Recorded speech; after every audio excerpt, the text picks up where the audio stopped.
Kita bersatu di dalam doa. Kami sungguh bersyukur ya Allah untuk cinta kasih-Mu dalam kehidupan kami. Pada kesempatan ini kami masih boleh memuji dan memuliakan nama-Mu lewat ibadah pertanyaan kami. Pada saat ini juga Tuhan kami mau mendengarkan firman-Mu. Kiranya Engkau berkati hati dan pikiran kami. Hanya di dalam anak-Mu Tuhan Yesus Kristus kami berdoa dan mengucap syukur kepada-Mu. Amin. Shalom Bapak Ibu dan saudara-saudara yang terkasih. Dalam ibadah pertanyaan kita malam ini, firman Tuhan yang akan kita dengarkan tertulis dalam Ulangan pasal 31 ayat 14 sampai dengan ayat 22. Saya baca firman Tuhan. Kemudian berfirmanlah Tuhan kepada Musa, "Sesungguhnya sudah dekat waktunya bahwa engkau akan mati. Maka panggillah Yosua dan berdirilah bersama-sama dengan dia dalam kemah pertemuan, supaya aku memberi perintah kepadanya."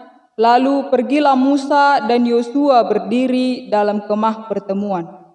Dan Tuhan menampakkan diri di kemah itu dalam tiang awan, dan tiang awan itu berdiri pada pintu kemah. Tuhan berfirman kepada Musa, "Ketahuilah, engkau akan mendapat perhentian bersama-sama dengan nenek moyangmu, dan bangsa ini akan bangkit dan berjinah dengan mengikuti allah asing yang ada di negeri, kemana mereka akan masuk. Mereka akan meninggalkan aku dan mengingkari perjanjianku yang kuikat dengan mereka. Pada waktu itu murkaku akan bernyala-nyala terhadap mereka.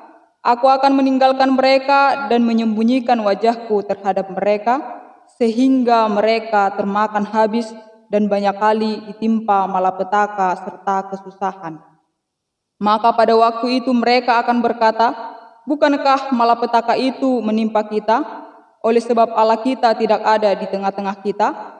Tetapi aku akan menyembunyikan wajahku sama sekali pada waktu itu, karena segala kejahatan yang telah dilakukan mereka, yakni mereka telah berpaling kepada Allah lain. Oleh sebab itu, tuliskanlah nyanyian ini dan ajarkanlah kepada orang Israel, letakkanlah di dalam mulut mereka, supaya nyanyian ini menjadi saksi bagiku terhadap orang Israel. Sebab aku akan membawa mereka ke tanah yang kujanjikan dengan sumpah kepada nenek moyang mereka, yakni tanah yang berlimpah-limpah susu dan madu. Mereka akan makan dan kenyang dan menjadi gemuk. Tetapi mereka akan berpaling kepada Allah lain dan beribadah kepadanya. Aku ini akan dinista mereka dan perjanjianku akan diingkari mereka. Maka apabila banyak kali mereka ditimpa malapetaka serta kesusahan, maka nyanyian ini akan menjadi kesaksian terhadap mereka, sebab nyanyian ini akan tetap melekat pada bibir keturunan mereka. Sebab aku tahu niat yang dikandung mereka pada hari ini, sebelum aku membawa mereka ke negeri yang kujanjikan dengan sumpah kepada mereka. Maka Musa menuliskan nyanyian ini dan mengajarkannya kepada orang Israel. Demikianlah bunyi firman Tuhan. Bapak, Ibu, dan saudara yang terkasih di dalam Yesus Kristus, ada pepatah orang Batak yang mengatakan, tinapul bulung sihupi, pinarsaung bulung sihala. Unang sumolsol di budi, dada si paingot naswad. Pepatah ini memiliki arti bahwa kita harus selalu mendengarkan serta melakukan nasihat yang diberikan kepada kita supaya tidak menyesal di kemudian hari. Supaya kita tidak salah melangkah dalam perjalanan kehidupan ini. Hal ini jugalah yang akan disampaikan kepada kita melalui nats khotbah saat ini. Allah menyampaikan pesan atau nasihat kepada bangsa Israel melalui Musa dan Yosua, agar bangsa Israel tidak melakukan pelanggaran terhadap Allah dan tidak kena hukuman Allah. Dengan tegas Allah mengatakan kepada Musa dan Yosua agar pesan tersebut benar-benar disampaikan kepada bangsa Israel melalui nyanyian Musa. Dapat kita lihat dalam ayat yang ke-19. Ketika Allah mengingatkan bangsa Israel melalui Musa dan Yosua, sesungguhnya tidak ada yang tersembunyi di hadapan Allah. Allah tahu isi hati manusia yang terdalam, berbeda dengan manusia yang hanya tahu dua masa, yaitu masa yang sudah berlalu dan masa sekarang. Kita tidak tahu apa yang akan terjadi besok. Bahkan sedetik kemudian pun kita tidak tahu apa yang akan terjadi. Tetapi Allah tahu masa dulu, masa sekarang, dan masa yang akan datang secara sempurna. Oleh sebab itu dapat disampaikan bahwa pengetahuan manusia begitu terbatas. Tetapi pengetahuan Allah tanpa batas, sebab kita mengetahui bahwa pengetahuan manusia itu sangat-sangat terbatas. Allah adalah sumber pengetahuan dan bahkan mungkin Allah adalah pengetahuan itu sendiri. Dalam teks ini Musa pernah mencatat bahwa Allah tahu kapan kematiannya secara detail. Allah tahu persis bahwa umatnya Israel pun akan mengikuti Allah asing, meninggalkan Dia, bahkan mengingkari perjanjian. Dan Allah pun tahu akan segala sesuatu yang akan terjadi pada bangsa itu secara detail.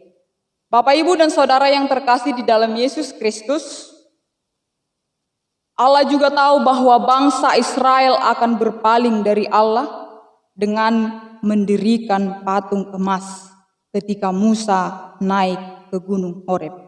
Dalam kesusahan menuju tanah perjanjian, maka dengan mudahnya mereka berpaling dari Allah.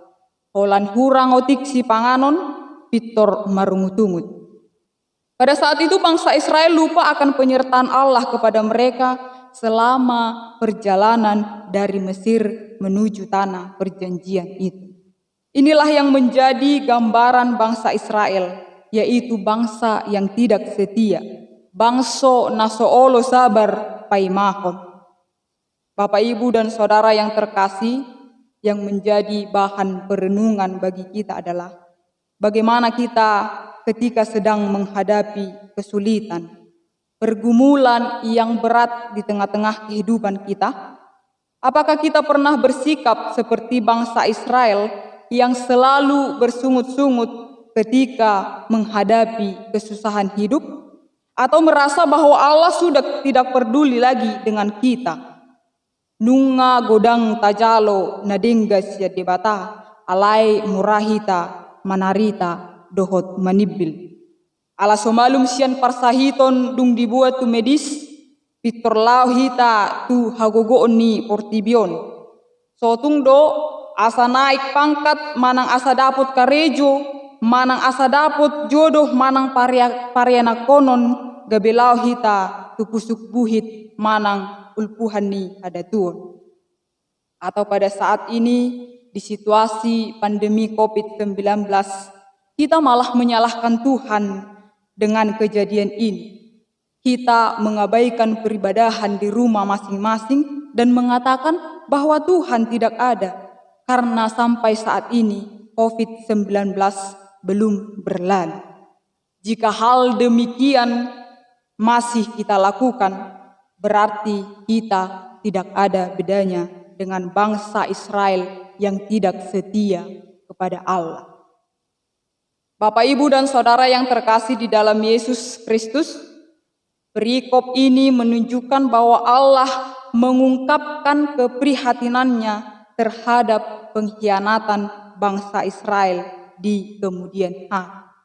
Itu bukan untuk sekedar menimbulkan perasaan cemas, melainkan sesuatu yang serius untuk ditanggapi bangsa Israel. Walaupun bangsa Israel menjadi bangsa pilihan Allah, bukan berarti mereka tidak mendapat hukuman ketika mereka berpaling dari Allah. Begitu tegas Allah menekankan tentang hukuman yang akan diberikan bagi siapa yang menyembah ilah-ilah lain. murka Allah akan bernyala-nyala terhadap mereka. Allah juga akan meninggalkan mereka dan menyembunyikan wajahnya terhadap mereka, sehingga mereka termakan habis dan banyak kali ditimpa malapetaka serta kesusahan. Maka pada waktu itu mereka akan berkata, bukankah malapetaka itu menimpa kita, oleh sebab Allah kita tidak ada di tengah-tengah kita?